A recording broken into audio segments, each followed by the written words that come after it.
بسم اللہ الرحمن الرحیم۔ دوستو حاضر ہوں نئی ویڈیو کے ساتھ ایک بہت ہی زیادہ پوچھے جانے والے سوال کے ساتھ۔ جی ہاں، وہ کون سا ہے؟ سوال یہ ہے کہ اگر پیشاب کے قطرے آ جائیں تو کیا کپڑے ناپاک ہو جاتے ہیں، نماز نہیں ہوتی؟ جی ہاں، کچھ ایسا ہی اس طرح ہی کا مسئلہ ہے۔ دیکھیں، دو صورتیں ہیں۔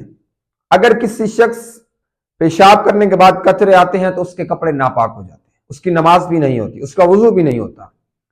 اور ہاں، مگر کوئی شخص جس کو بیماری ہے، اس بیماری مرض میں مبتلا ہے، وہ شرعی معذور ہے، وہ وضو کرے اور نماز ادا کرے۔ نماز کے دوران بھی اگر قطرے نکلتے ہیں تو اس کی نماز ہو جائے گی، وہ شرعی معذور ہے، شریعت میں اس کے لیے بہت زیادہ ریلیف ہے۔